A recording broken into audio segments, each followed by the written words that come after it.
You're a man. You are a man. Stand up and be a man. We're going to have wins. We're going to have losses. The difference is, how do you look at it? How do you approach it? How do you deal with it? How do you admit it and see it for what it is? And then what do you do about it? What do you do about it? You cry about it, you mope about it, you drink about it, you sleep around about it, you get mad and get in fights about it, you just hang around, just turn the world out, just zombie about it, you fry yourself with marijuana about it. Say, Dwayne, I'm sad. Dude, that's a part of life. You think you're the only man on this planet that's sad? Say, Dwayne, I'm going through depression. Well, welcome to the world. Welcome to the rest of us. And that was when, like, the reality of the situation of, like, there was no escape. There was no one who was going to come to save me. Hard times create hard men.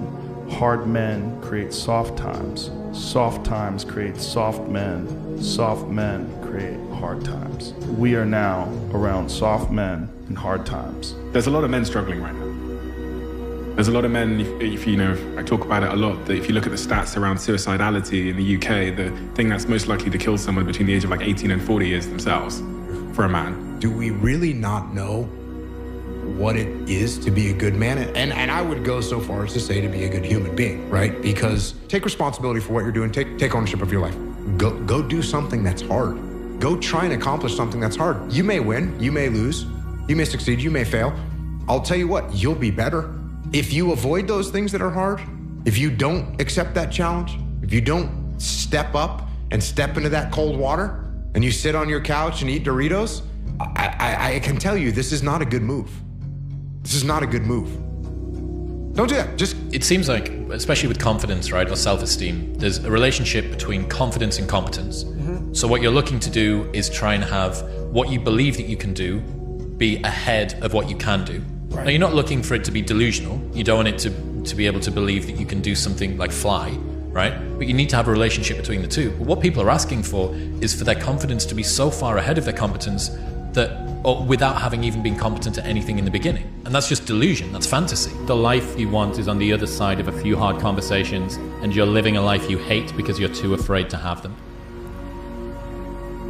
Add some things to that list of what it takes to be a, maybe not a good man, but at least a happy and fulfilled man. One of the words you used is brotherhood. And I was thinking about all the things you got from your time in the SEALs. And it's almost a bit of like a microcosm of what I think a lot of men are looking for. That sense of purpose, that brotherhood. And they find it these days in like video games and stuff, right? Video games, I've got I cast no judgment on people that play video games. I've played video games my whole life. But it seems like there's a reason we're getting like increasingly addicted to these video games, because they're giving us something that we're searching for in real life and not getting. You used the words brotherhood, purpose. These are things that the SEALs clearly have in huge amounts. Is there anything else that you'd add to that list of what it takes to feel fulfilled? Yeah, jiu-jitsu. It almost has become a joke amongst me, my friends, people that listen to me, is you got some kind of a problem in the world, you got some kind of problem in your life, go train jiu-jitsu. There's a reason why I say that. Because the things that you just mentioned, discipline. Guess what you need to go train jiu-jitsu when you're tired and you don't feel like it? Discipline. Guess how you feel when you're done? You feel awesome, you get a bunch of dopamine. Guess who you're there with? A bunch of dudes that you can relate to. And guess what you're gonna do together? You're gonna struggle. You're gonna go through some hardship together. You're gonna sweat, you're gonna choke, you're gonna get your arm broken. These things are gonna happen. Not gonna get your arm broken, but yeah. But you're gonna be with a little brotherhood. And by the way, women train jiu-jitsu too. My daughters all train jiu-jitsu. It's all good. So yeah, jiu-jitsu is one way. Now look, could you go to the rock climbing gym? Yes, you could. Could you go to the CrossFit gym? Yes, you could. Could you go to the soccer? Yeah, the soccer field, football field, whatever. Yeah, you can do that stuff. So yeah, go do that stuff. That's shared suffering together with a group on a regular basis, whether you want to or not. Those are all little components of being in the military, being in the SEAL teams. That's what it is. That's what you're doing. What does a SEAL platoon do? They train to get ready go to war. How do they do that? They go to the desert, they carry their guns, they run through little choreographed moves, they get hot, they carry weight. It's suffering, it's just shared suffering, and they're working together. And they're learning skills. That's what you're doing in a jiu-jitsu gym. That's what you're doing on the soccer field. So go out and do those things with other human beings, and it's gonna make it's going to make things better for sure. You don't have to feel good about it. You just have to keep going. The feeling will pass, but you will remain. You are greater than your feelings. Going to bed late and waking up early to work for a few days won't kill you. You're not going to burn out. You're doing what it takes. If you're one of those people that push work-life balance, just remember, the people who like working a lot don't care. I've never regretted trying harder at anything ever. Hard times last long, but an epic story feels like a lifetime. You have to build a person that can withstand the pressures of whatever they're going to be dealing with in life. And we don't do that. I'm not trying to send a message of run 200 miles, be the baddest motherfucker in the world, but be tough. You better have a part about you that's tough, a part about you that can break down situations and get better. And break down situations very quickly within some trauma in your life, some devastation in your life, because it's gonna come. The devastation, the trauma is gonna come, and you can't allow that to become a Jersey barrier. It can't be a Jersey barrier. It has to be something that you can maneuver through very quickly and move forward. That takes a lot of toughness. Get up, move towards that challenge, whatever that challenge is. Move towards that challenge and go attack it. And you may be successful and you may not be successful, but you will be better. At the end of the day, I ask myself one question: can I take one more step? And usually the answer is yes. So if you can answer that question and not take another step, that is real failure. That is real quitting. So a lot of people can take one more step, but they choose not to. I don't know if you can take 2 steps. You got to answer that question after you take the first step. But I can always take one more step, so if I choose not to, that's on me. And I got to live with that. Extreme ownership is, this went wrong, this failed, didn't accomplish this, and it's not the fault of my boss, it's not the fault of my girlfriend, it's not the fault of my parents, it's not the fault of the weather, it's my fault. And I'm gonna take ownership of it, and I'm gonna fix it. That's what extreme ownership is.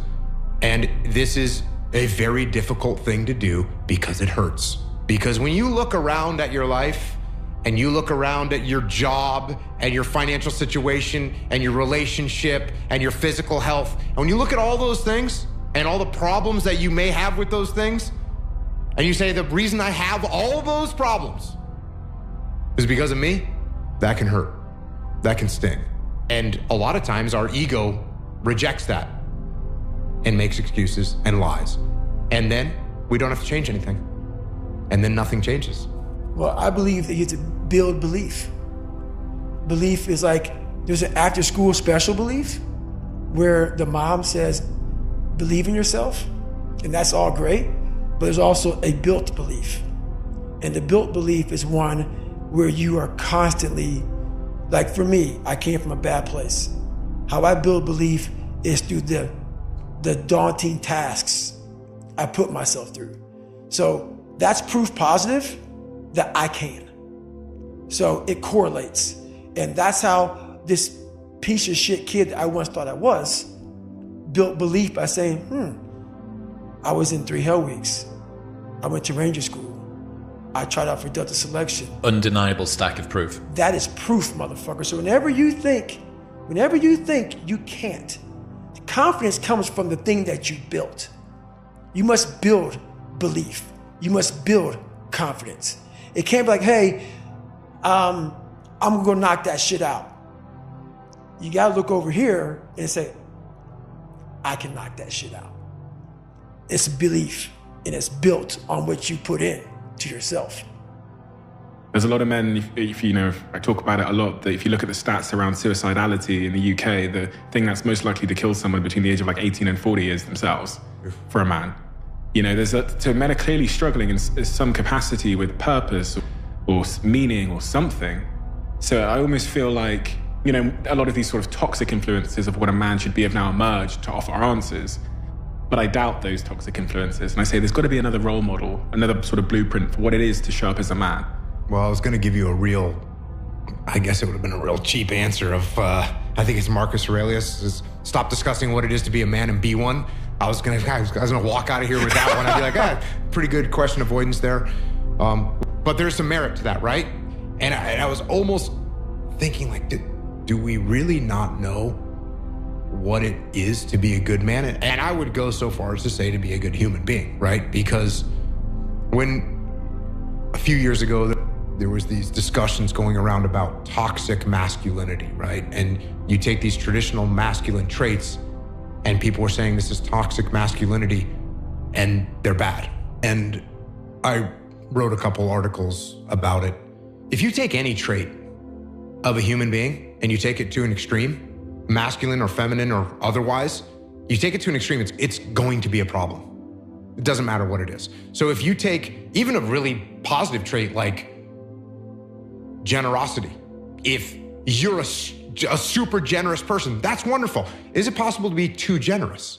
Well, yes, it is. Now you're getting taken advantage of, and now you end up in an abusive relationship. Like, there's all kinds of problems that can happen. So when we talk about masculine traits and what's a man, well, what are some of the traditional masculine traits? To be competitive. Now, is it bad to be hyper competitive where you screw people over and you hurt your health because you want to win in this particular category? Is that bad? Yes, it is. Does that mean we have people that are not competitive at all and they don't care if they win or lose? No, that's not good either. So that's one trait. What's another good aggression? Aggression is a masculine trait. Is it good if I'm walking into a restaurant pushing the hostess out of my way? Of course, that's terrible. It's terrible. Is it good if you and I are working together and I say, hey, shut up and do what I said? Is that good? No, it's not good. So can you take aggression too far? Yes, you absolutely can. Can you get to a point where you're not even asserting yourself at all and you're getting what? Yes, you can. Is that good? No, that's not good either. So there's a bunch of traits that we could run through that are considered traditional masculine traits. And if you take any of those traits and you take them to an extreme, they're gonna be bad. Stoicism, right? Being stoic, being unemotional. Is it good to have no emotions whatsoever? No, that's called a sociopath, right? Is it good, like I was talking about earlier, to let your emotions run your life and make your decisions based on your emotions? No, that's not good either. What do we want to be as a human, as a man? Want to be balanced. You don't want to be extreme in any direction. Even when you ask me like, oh, Jocko, what are you undisciplined on? I told you chocolate chip cookies. I could have also said, yeah, sometimes I like to eat mint chocolate chip milkshakes. Sometimes I get lazy to work out. And you know what? I freaking warmed up and this sucks and I'm leaving. Sometimes I was gonna write something and now I didn't write anything. I'm supposed to write 1,000 words today, I didn't write any, and guess what? I didn't write any tomorrow. I'm a slacker. So if I was so disciplined that, my wife was like, hey, let's go out for dinner. I was like, no, I still gotta write my 1,000 words. Is that good? No, it's not good. So any characteristic, if we take it to extreme, it's gonna be a problem. And so we, as people, should be balanced. And I think what we need to be attuned to is it's much easier to be extreme. It's much easier to say, oh, no emotions, cool, and turn them off. That's easier than, or a total emotion mayhem, that's easier. It's harder to find balance. It's harder to find balance in business. It's harder to find balance in life. It's hard to find balance. And what we have to do is we have to be attuned to the that we're getting. We have to be attuned to the feedback that we're getting. So if we're talking to our wife and she says, you're not gonna be home for dinner again tonight for the 9th night in a row that you're gonna stay late at work, you need to be paying attention enough to say, oh yeah, guess what? I'm a little too focused on work right now. And then the other end of that spectrum is my boss says, hey Jocko, you're leaving early again? Well, it's wrestling season. My daughter's got a wrestling match, so I'm gonna leave. Okay, I need to be attuned enough to say, yeah, if I focus 100% on my job, I'm gonna lose my family. If I focus 100% on my family, I'm gonna lose my job. As humans are supposed to be balanced. I know of no better life purpose than to perish in attempting the great and impossible. The fact that something seems impossible shouldn't be a reason to not pursue it. That's exactly what makes it worth pursuing. Where would the courage and greatness be if success was certain and there was no risk? The only true failure is shrinking away from life's challenges. And you're gonna fail, and you're gonna fail, and you're gonna fail, and you're gonna fail, and then you're gonna win. And that's life. Life without those challenges, it's just existence. Don't just exist. Go live.